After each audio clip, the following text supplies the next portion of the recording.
Varus Quintilius, descended from a famous rather than high-born family, was a man of mild character and of a quiet disposition, somewhat slow in mind as he was in body, and more accustomed to the leisure of the camp than to actual service in war. That he was no despiser of money is demonstrated by his governorship in Syria. He entered this rich province a poor man, and left this poor province a rich man. When placed in charge of the army in Germania, he entertained the notion that the Germans were a people who were men only in limbs and voice, and that they who could not be subdued by the sword could be soothed by the law. With this purpose in mind, he entered the heart of Germania as though he were going among a people enjoying the blessings of peace, and sitting on his tribunal, he wasted the time of a summer campaign in holding court and observing the proper details of legal procedure. But the Germans, who with their great ferocity combine great craft to an extent scarcely credible to one who has had no experience with them, and are a race to lying born, by expressing their gratitude that Roman justice was settling these disputes, implied that their barbarous nature was being softened down by this new and hitherto unknown method, bringing Quintilius to such a complete degree of negligence that he came to look upon himself as city praetor, administering justice in the forum, and not a general in command of an army in the heart of Germania. But dispatches from Germania brought the baleful news of the death of Varus, and of the slaughter of 3 legions of as many divisions of cavalry and of 6 cohorts. An army unexcelled in bravery, the first of Roman armies in discipline, in energy, and in experience in the field, through the negligence of its general, the craft of its enemy, and the unkindness of fortune, was surrounded. Hemmed in by forests and marshes, it was exterminated almost to a man by the very enemy whom it had always slaughtered like cattle, whose life or death had depended solely upon the wrath or the pity of the Romans. The general Varus had more courage to die than to fight, for following the example of his father and grandfather, he ran himself through with his sword.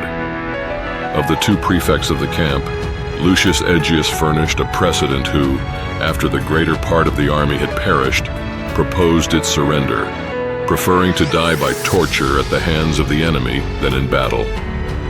Valla Numonius, lieutenant of Varus, who in the rest of his life had been an inoffensive and an honorable man, also set a fearful example in that he left the infantry unprotected by the cavalry, and in flight tried to reach the Rhine with his squadrons.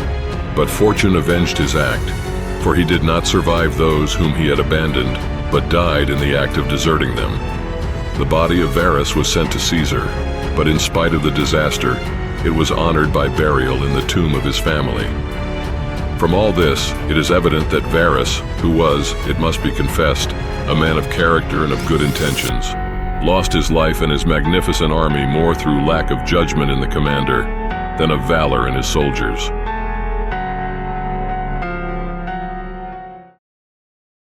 The Battle of Hattin.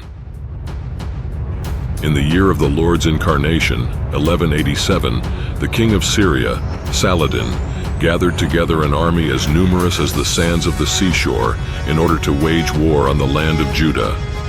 Saladin ordered his forces to push onto Tiberias and besiege it. On Thursday, July 2nd, the city was surrounded by archers and the battle was joined.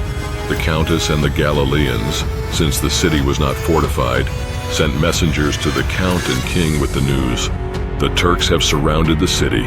In the fighting, they have pierced the walls and are just now entering against us. Send help at once, or we shall be taken and made captives."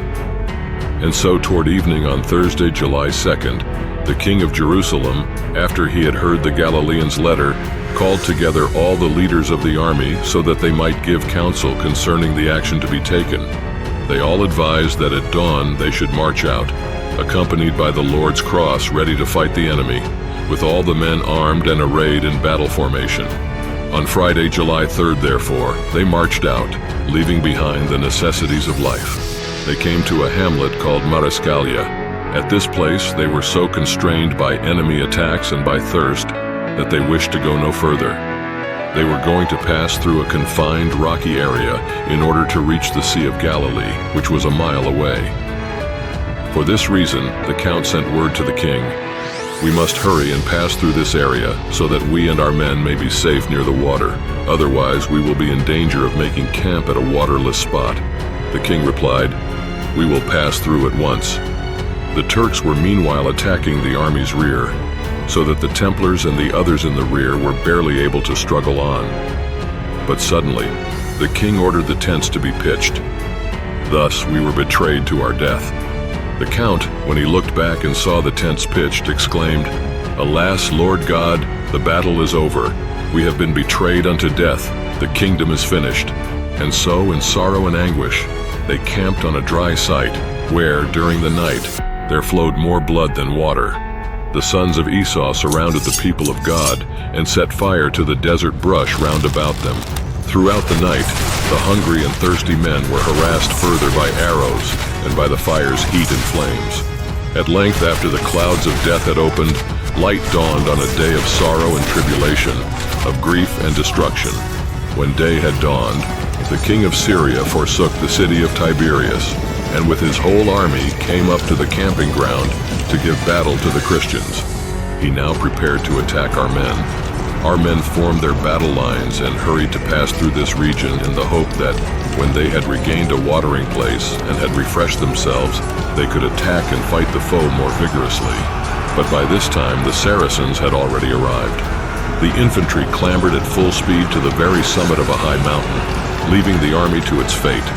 The king, the bishop, and the others sent word, begging them to return to defend the Lord's cross, the heritage of the crucified. They replied, "We are not coming because we are dying of thirst, and we will not fight." Again, the command was given, and again they persisted in their refusal. The Templars and Hospitallers, meanwhile, were engaged in a fierce rearguard action. They could not win, however, because enemies sprang up on every side, shooting arrows and wounding Christians. The units gathered around the Holy Cross, where they were confused and intermixed here and there. The men who were with the Count of Tripoli in the first group saw that the king, the Hospitallers, the Templars, and everyone were all jumbled together and mingled with the Turks. They cried out, "Those who can get through may go. Since the battle is not going in our favor, we've now lost even the chance to flee." Meanwhile, thousands and thousands of Syrians were charging at the Christians, shooting arrows and killing them. A large group of pagans charged on the infantry and pitched them from the top of the steep mountain to whose summit they had previously fled. They destroyed the rest, taking some captive and killing others. Upon seeing this, the Count and his men, who had been riding onward together with Balian of Naples, Reginald of Sidon, turned back.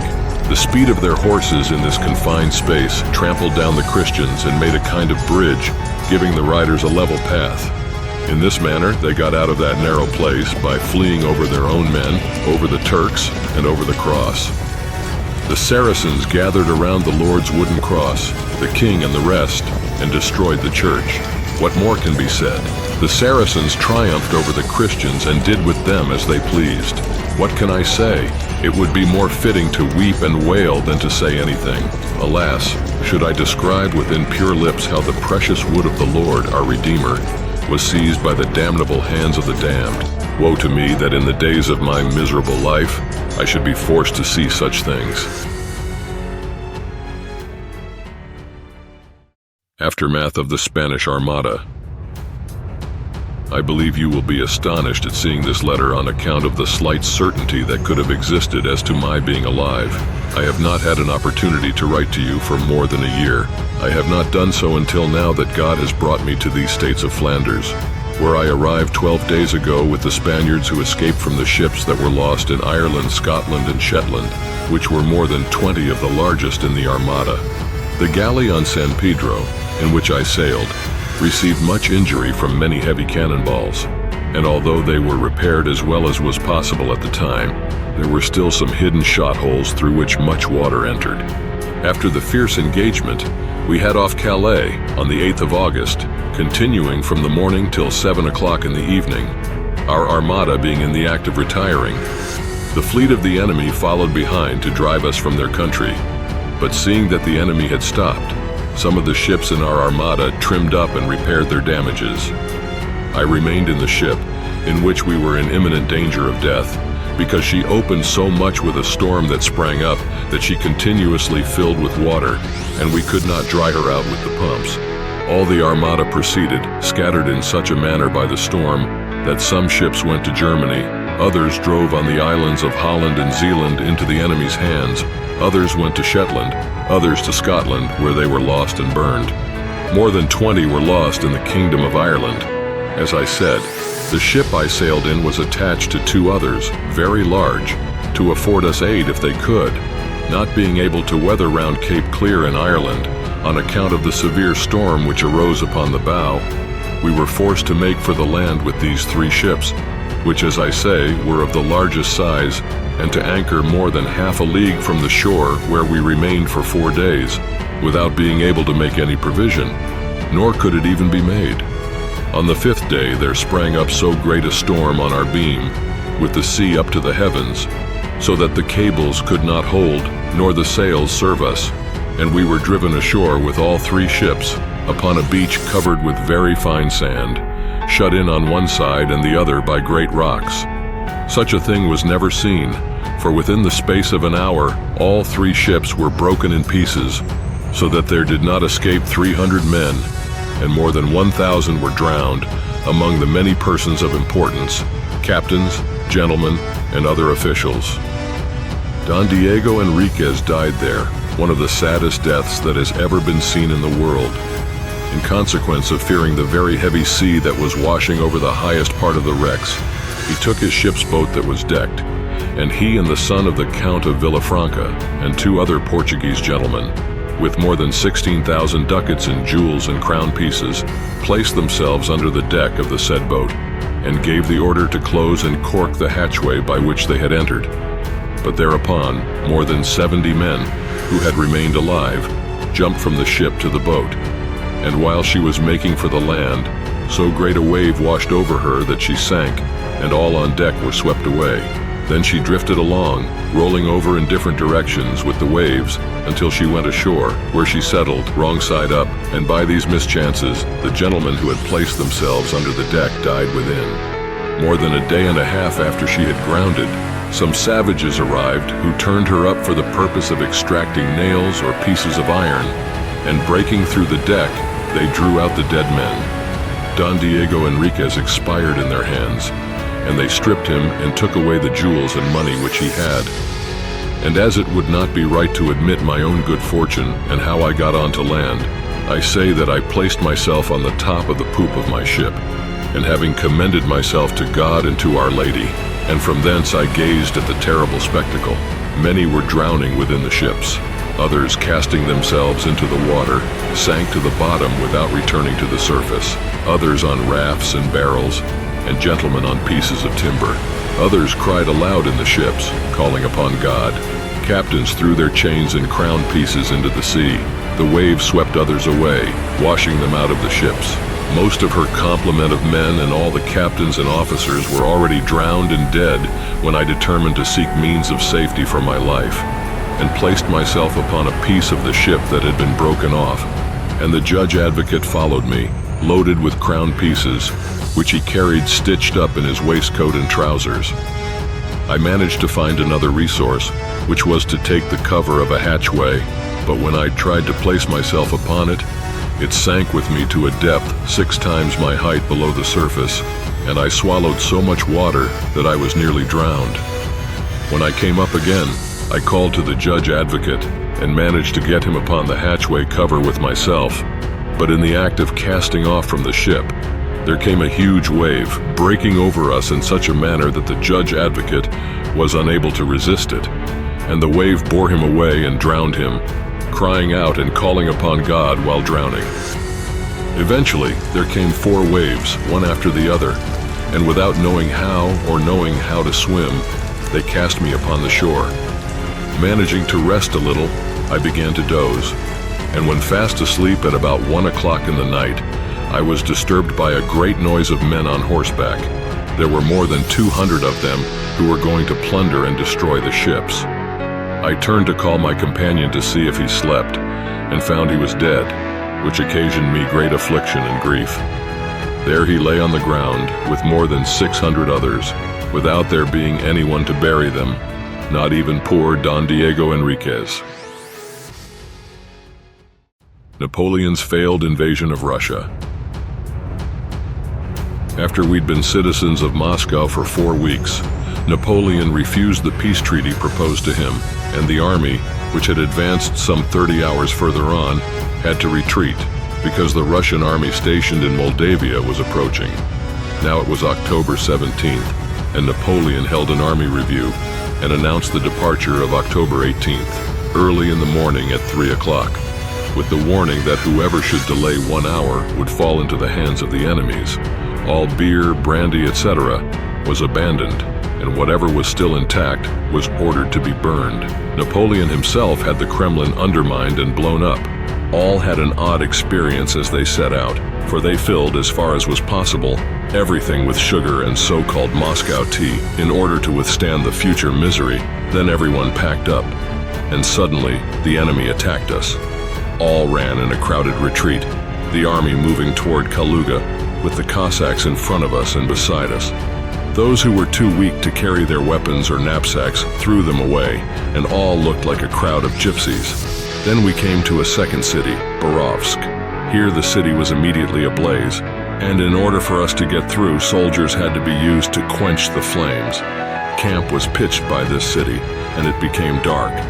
One no sooner thought of resting than the Russians fell upon our army and cut off many as captives.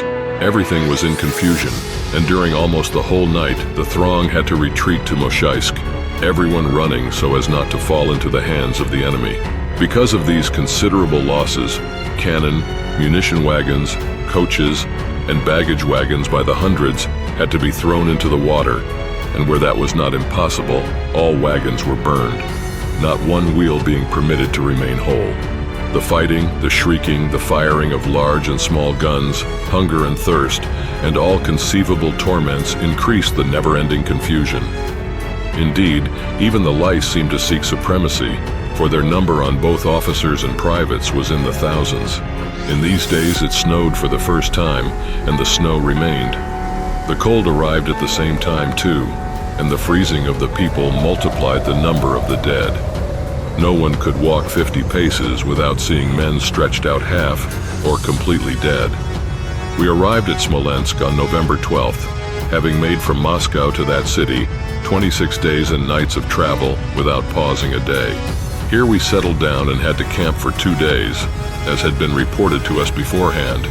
We were to engage in battle with the enemy here, and also get bread and flour from the warehouses. Neither of the 2 reports, however, proved to be true. The distress mounted higher and higher, and horses were shot and eaten. While we tarried 2 days at Smolensk, the Russians advanced and awaited us at Minsk. Everyone hastily fled. Cannon were thrown into the water, the hospitals were nearly all left to the enemy, and as was commonly rumored, the hospitals were set afire and burned with their inmates. Now, as the march went on, I had to leave my sled behind and lay my baggage on the horse, upon which I also mounted often during the day. The cold increased again that same day, and the road became as smooth as a mirror from the rain, so that the horses fell down in great number and could not get up again. However, since my horse was a native of the country, it had no horseshoes, and could always help itself up again when it had fallen. It had even the good custom, wherever we went downhill, of sitting down on its rump, bracing its front feet forward, and sliding into the valley in this fashion, without my dismounting. At night in Dubrovna, when the enemy had given up their maneuvers, everyone settled down in and around the place. Every night the fires for warming could be seen over a region 4 hours long and wide, reddening the sky like red cloth. Again and again people died and sometimes froze to death. These were people who pressed toward the fire, but were seldom permitted to get there, so they died away from the fire. Every soldier was like an officer now, since none of the uniforms showed any distinction in rank, and no superior could command a private. Officers were beaten away from the fire, just as privates were, whenever they tried to press forward without merited claim. Only mutual support still procured true friendship. I thought of my friends at home, and compared my misery and approaching end with my former life of plenty. I remembered a common saying at home: a campaign is always made out to be worse than it was. With this common notion, I consoled myself, thinking, it's well that you, my beloved kindreds and friends, know nothing of my condition, for it would only cause you pain and it would be of no use to me. When we came near the Beresina River, there was a place where Napoleon ordered his pack horses to be unharnessed and where he ate. He watched his army pass by in the most wretched condition. What he may have felt in his heart is impossible to surmise. His outward appearance seemed indifferent and unconcerned over the wretchedness of his soldiers. Only ambition and lost honor may have made themselves felt in his heart, and although the French and Allies shouted into his ears many oaths and curses about his own guilty person, he was still able to listen to them, unmoved. After his guard had already disbanded and he was almost abandoned, he collected a voluntary corps at Dubrovna, which was enrolled with many promises and received the name of Holy Squadron. After a short time, however, this existed in name only, for the enemy reduced even them to nothing. Finally, we came to Ortelsburg, and for the first time were given regular quarters. From this city, I went on to Malava, and at that place received quarters again. It was just Christmas Eve, a date I would not have known had I not learned it from the landlord. Here I also washed myself for the first time. The washing of my hands and face proceeded very slowly because the crusts on my hands, ears, and nose had grown like furlark, with cracks and coal-black scales. My face resembled that of a heavily bearded Russian peasant, and when I looked in the mirror, I was astonished myself at the strange appearance. I washed then for an hour with hot water and soap. However, I felt I had only become somewhat smoother and lighter, but I could not notice any removal of the blackness and the scales. Landing at Gallipoli. The general said he wanted some Marines to man the first troop ship that lands. Isn't it splendid? We've got the job. Wedgwood, Illingworth, Parker, and myself. Also, we shall see the whole thing. I believe we start the landing this week. I think it will be short but sharp to take Gallipoli. About midnight, the anchor was weighed and we stood out to sea. Sleep was impossible. Such was the crowded state of the ship, not to mention the intense excitement of our mission. It was a glorious night. Now we were fairly embarked on our perilous enterprise, and one thought with a thrill that the dawn would bring our baptism of fire. One felt somehow as if one were grasping hands across the centuries with the great adventurers of ancient times. Was it on such a night as this that the Roman fleet put out from the Gallic shores towards the unknown cliffs of Britain? Did Norman William gaze out at that same silvery moon when his flotilla set out on their great enterprise? And the old crusaders? Were their warlike spirits watching eagerly the start of this new crusade against the ancient foe? We felt that night, on the old River Clyde, that we were living history over again as we forged ahead towards the Turkish coast. About 2 o'clock, we slowed down to a mere crawl, and we knew we were near our goal.